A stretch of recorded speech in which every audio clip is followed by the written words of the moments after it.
नमस्कार, मैं Govind. Miss India, miss world, miss universe जैसे पुरस्कार लेते वक्त प्रतियोगियों की आंखों में आंसू आपने देखे होंगे, मगर ऐसा पहली बार हुआ है कि एक शिक्षक को ऐसा पुरस्कार मिला है जिसको पाते वक्त या जिसकी घोषणा के वक्त उसके और उसके परिवार की आंखों में आंसू छलक उठे। हाँ जी, इस बार हम बात कर रहे हैं ग्लोबल टीचर अवार्ड 2020 की। पहली बार किसी भारतीय शिक्षक को यह पुरस्कार मिला है। महाराष्ट्र राज्य में शोलापुर जिले के परितवाड़ी गांव में एक प्राथमिक शिक्षक रणजीत डिसाले को इस पुरस्कार से सम्मानित किया गया है। इससे पहले कि हम रणजीत डिसाले और उनके कार्यों के बारे में जानें, इस बारे में जान लेते हैं कि ये ग्लोबल टीचर अवार्ड आखिर में है क्या।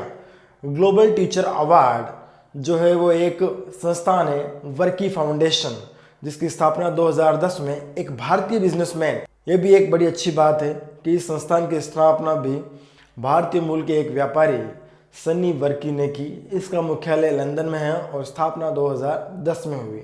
ये फाउंडेशन यूनेस्को के साथ मिलकर सन 2014 से ही ग्लोबल टीचर अवार्ड दे रहा है। इस अवार्ड के तहत जो विजेता होता है उसको 7 करोड़ रुपए की राशि दी जाती है, लगभग नोबेल पुरस्कार के समान है। तो इसे हम शिक्षा के क्षेत्र का नोबेल पुरस्कार भी कह सकते हैं। वर्की फाउंडेशन साल 2014 से ही ये पुरस्कार दे रहा है। इस बार 2020 में कुल 140 देशों के 12,000 से ज़्यादा टीचर जो है वो इस अवार्ड की दौड़ में शामिल थे, यानी प्रतिभागी थे। अंत में 10 फाइनलिस्ट को चुना गया और 10 में से एक्टर अभिनेता स्टीवन फिन ने इस अवार्ड की घोषणा की कि ये पुरस्कार जो है वो भारत के शिक्षक रणजीत डिसाले को दिया जाता है। अब दोस्तों, रणजीत डिसाले को ये पुरस्कार अपने किन कार्यों के लिए मिला है, उन्होंने क्या ऐसे काम किए कि उन्हें इस प्रकार का सबसे बड़ा पुरस्कार दिया गया। रणजीत डिसाले की अगर बात करें, जिस विषय के लिए उनको पुरस्कार दिया गया वो विषय था कि उन्होंने जो गर्ल्स एजुकेशन है उसको बढ़ाने का काम किया, उसको आगे बढ़ाया। दूसरा है, उन्होंने एजुकेशन में, शिक्षा के क्षेत्र में टेक्नोलॉजी को लेके आए। किताबों का जो सिलेबस है उसको क्यूआर कोड में समेट दिया। क्यूआर कोड में सारा सिलेबस जो है समेट देने के कारण बच्चे जो है वो कहीं पर भी उस सिलेबस को अपने फ़ोन, मोबाइल या अपने लैपटॉप किसी भी जगह पे वो देख सकते थे। उनके इसी कदम को आगे जाकर महाराष्ट्र राज्य ने स्वीकार किया और महाराष्ट्र राज्य ने पूरे राज्य के जितना भी सिलेबस है, जितना भी पाठ्यक्रम था, उसको क्विक रिस्पांस कोड में शामिल कर लिया, यानी समेट दिया। और इसी को आगे जाकर एनसीईआरटी ने भी अपना लिया। अब हम एनसीईआरटी की सभी पुस्तकों में ये कोड देख सकते हैं और इस कोड के माध्यम से सारा पाठ्यक्रम हम अपनी फ़ोन की स्क्रीन पर, लैपटॉप की स्क्रीन पर, कंप्यूटर की स्क्रीन पर देख सकते हैं। तो ये एडवांस टेक्नोलॉजी का जो काम उनके द्वारा हुआ, इसलिए उनको ये पुरस्कार दिया गया।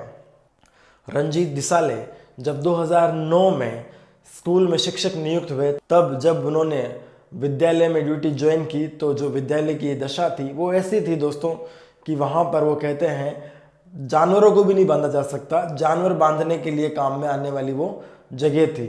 उन्होंने प्रशासन और स्थानीय लोगों के सहयोग से मिलकर उस भवन को थोड़ा ठीक करवाया और उसके बाद जो दूसरी चुनौती उनके सामने थी वो था बच्चों को स्कूल से जोड़ना। तो उन्होंने बेटियों को, यानी लड़कियों को स्कूल से जोड़ने के लिए विशेष प्रयास किए और लोग, क्योंकि उस क्षेत्र के जो लोग थे वो मुफलिसी में, गरीबी में जीवन यापन करते हैं, तो वो अपनी बेटियों को, बच्चों को स्कूल में नहीं भेजना चाहते थे, लेकिन वो प्रत्येक छात्र के घर घर गए और उनको स्कूल में जोड़ने का काम किया। अगला जो कदम था उनका वो ये था कि उन्होंने उन बच्चों को स्कूल से जोड़ने के बाद सबसे पहले ये किया कि उनको 6 महीने तक किताबें खोलने के लिए भी नहीं दी, मना कर दिया, ताकि किताबों का डर और बोरियत से वो स्कूल छोड़कर वापस ना भाग जाए।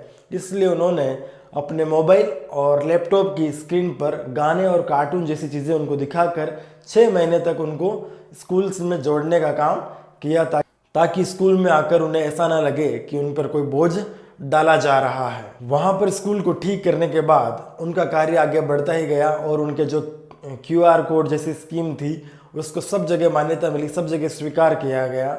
उसके बाद विश्व के विभिन्न देशों ने उनसे कांटेक्ट किया और उनको पढ़ाने के लिए आमंत्रित किया। तो आज वो 87 देशों के 300 स्कूलों से जुड़े हुए हैं और वहाँ के छात्रों को अध्यापन करवा रहे हैं। इसके अलावा उन्होंने 8 देशों के 5000 बच्चों को मिलाकर एक शांति सेना भी बनाई है। ये 8 देश है, भारत, फिलिस्तीन, पाकिस्तान, उत्तर कोरिया, अमेरिका जैसे ये देश हैं।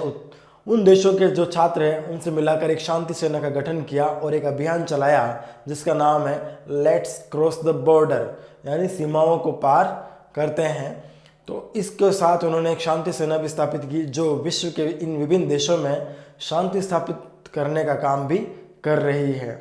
माइक्रोसॉफ्ट जैसी दिग्गज कंपनी के CEO सत्य नाडेला भी उनके काम करने के तरीके से प्रसन्न हुए और उन्होंने उनके नाम से स्पेशल वीडियो हिट रिफ्रेश भी लॉन्च किया। ऐसा नहीं है कि रणजीत देसाई को यह पहला पुरस्कार मिला है, उससे पहले वो 12 अंतर्राष्ट्रीय और 7 राष्ट्रीय पुरस्कार भी जीत चुके हैं।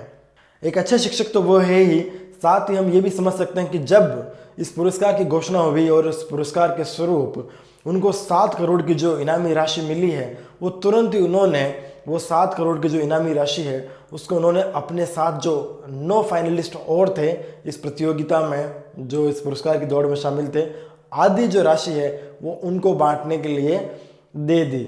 यानी कि वो चाहते हैं कि जो भी इस शिक्षा के क्षेत्र में अच्छा काम कर रहे हैं उनको और प्रोत्साहन मिले। तो आप समझ सकते हैं कि इतनी बड़ी राशि उन्होंने वैसे ही शिक्षा के लिए डोनेट कर दी। तो दोस्तों, ये भारत जैसे देश जहाँ पर सरकारी विद्यालयों के जो हालात हैं वो दयनीय बने हुए हैं, वहाँ पर एक सरकारी विद्यालय के शिक्षक द्वारा इस पुरस्कार को जीतना हमारे लिए गर्व की बात है।